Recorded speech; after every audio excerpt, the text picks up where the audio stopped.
Kita sering bertanya-tanya, kenapa teman kita yang satu ini cerewet banget, sementara yang lain diam tapi observatif? Atau mungkin, kenapa atasan kita cepat sekali marah tapi hasil kerjanya selalu cepat? Jawabannya sederhana, karena setiap orang berpikir, merasa, dan bertindak berdasarkan kepribadiannya yang unik. Dalam buku klasiknya, Personality Plus, Florence Littauer menjelaskan sebuah prinsip penting untuk bisa berhubungan dengan baik. Kita tidak perlu mengubah orang lain. Kita hanya perlu belajar mengenali tipe kepribadian mereka. Nah, di bab kali ini, kita akan belajar cara membaca jiwa orang lain, bahkan tanpa harus bertanya langsung. Yuk, kita mulai. Cara paling cepat untuk mengenali tipe seseorang adalah dari gaya bicaranya. Ini adalah petunjuk pertama yang paling mudah kita amati. Mari kita lihat tipe pertama, si sanguinis. Mereka biasanya bicaranya cepat, penuh ekspresi, dan banyak sekali menggunakan gerakan tangan. Mereka suka bercerita panjang lebar, seringkali tertawa dengan ceritanya sendiri, dan bisa membuat suasana jadi hidup seketika. Kalau kamu bertemu orang seperti ini, kemungkinan besar dia seorang sanguinis. Lalu ada si koleris, bicaranya tegas, fokus, dan langsung ke inti masalah. Mereka tidak suka basa-basi, dan kalau berbicara, nadanya seringkali terdengar seperti sedang memerintah atau memberikan instruksi. Efisiensi adalah segalanya bagi mereka. Selanjutnya, tipe melankolis.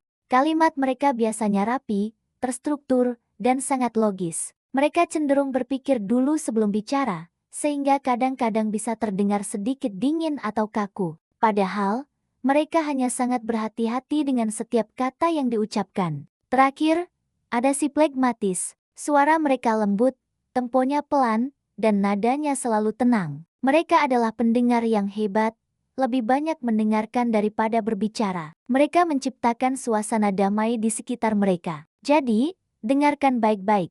Cara seseorang berbicara seringkali mencerminkan dunia batinnya. Sekarang, mari kita lihat petunjuk kedua, cara mereka bereaksi terhadap masalah. Ketika ada masalah, reaksi spontan seseorang bisa membuka banyak hal tentang kepribadian aslinya. Bayangkan skenario ini, sebuah proyek kerja yang sudah disiapkan matang-matang tiba-tiba gagal total. Seorang sanguinis mungkin akan langsung tertawa gugup atau mencoba melontarkan lelucon untuk meredakan suasana yang tegang. Mereka berusaha membuat semua orang merasa lebih baik, meskipun situasinya sedang kacau. Bagaimana dengan koleris? Mereka akan langsung marah atau mengambil alih kendali. Mereka akan bertanya, apa yang salah? Siapa yang bertanggung jawab? Bagaimana cara memperbaikinya sekarang juga? Mereka fokus pada solusi dan tindakan. Sementara itu, seorang melankolis akan duduk tenang, menganalisis kesalahan dengan sangat rinci. Mereka akan membuka kembali data, mencari tahu di mana letak kesalahannya, dan memastikan hal yang sama tidak akan terulang lagi. Dan si flegmatis, mereka biasanya akan diam dulu, mencoba menenangkan semua orang yang panik. Mereka akan berkata, tenang dulu, mari kita pikirkan bersama dengan kepala dingin. Florence Littauer pernah berkata, cara seseorang bereaksi di bawah tekanan adalah cermin kepribadian aslinya. Jadi, perhatikan bukan hanya apa yang mereka katakan, tapi bagaimana mereka bereaksi saat situasi menjadi sulit.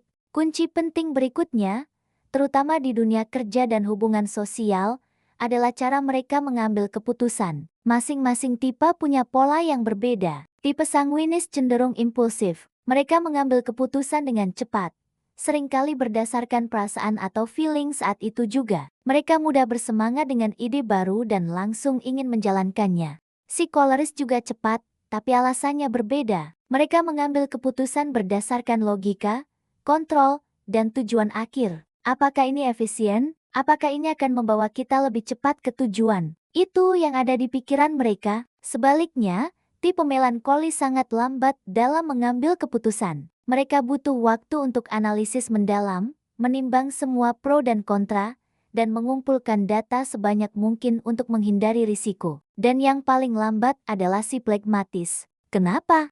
Karena prioritas utama mereka adalah menghindari konflik dan menjaga stabilitas. Mereka akan menunda keputusan jika merasa itu bisa menimbulkan perdebatan atau mengganggu keharmonisan. Kalau kamu tahu pola ini, kamu bisa mengatur ritme komunikasi. Jangan desak pragmatis untuk cepat mengambil keputusan. Jangan hambat koleris dengan teori yang panjang. Dan jangan bosankan sanguinis dengan terlalu banyak data. Selanjutnya, kita perlu mengenali motivasi terdalam mereka. Florence menyebut setiap tipe punya bahan bakar emosi masing-masing, yaitu hal yang membuat mereka paling bersemangat dan merasa dihargai. Seorang sanguinis termotivasi oleh pengakuan, pujian, dan perasaan disukai. Mereka ingin dikagumi dan menjadi pusat perhatian yang positif. Beri mereka panggung, dan mereka akan bersinar. Seorang koleris, di sisi lain, ingin dihormati dan dipercaya. Mereka termotivasi oleh kekuasaan, tanggung jawab, dan kesempatan untuk memimpin. Beri mereka kendali, dan mereka akan menunjukkan hasil yang luar biasa. Bagaimana dengan melankolis? Mereka ingin diakui atas kesempurnaan dan kualitas hasil kerja mereka. Mereka sangat bangga dengan detail, ketelitian, dan standar tinggi yang mereka tetapkan. Hargai usaha mereka, dan mereka akan merasa sangat dihargai. Terakhir, si pragmatis. Motivasi terdalam mereka adalah rasa diterima dan keinginan untuk hidup damai. Mereka menginginkan keharmonisan dan tidak suka tekanan. Ciptakan lingkungan yang aman dan mendukung, maka mereka akan menjadi anggota tim yang paling setia. Kalau kamu tahu apa yang memotivasi seseorang, kamu akan tahu bagaimana membuat hubungan jadi lebih hangat dan produktif. Namun, ada satu hal penting yang perlu diingat, orang bisa menyesuaikan diri. Kadang-kadang, seseorang bisa terlihat sangat berbeda di tempat kerja dan di rumah. Itu sangat wajar. Florence menyebutnya sebagai masker sosial, yaitu perilaku yang kita adaptasi agar sesuai dengan tuntutan situasi atau lingkungan tertentu. Seorang pragmatis yang tenang bisa saja menjadi sangat tegas di kantor karena perannya sebagai manajer. Atau seorang koleris yang dominan bisa menjadi sangat lembut dan penyayang saat bersama keluarganya. Tetapi, ketika mereka sedang santai, tidak merasa dihakimi, dan berada di lingkungan yang nyaman, kepribadian asli mereka perlahan-lahan akan muncul. Karena itu, jangan pernah menilai seseorang hanya dari satu momen atau satu kejadian saja. Amatilah polanya dari waktu ke waktu, bukan hanya satu kejadian tunggal. Jadi, mengenali kepribadian orang lain bukanlah soal menebak-nebak atau menghakimi. Ini adalah tentang menghargai perbedaan dan belajar beradaptasi dengan bijak.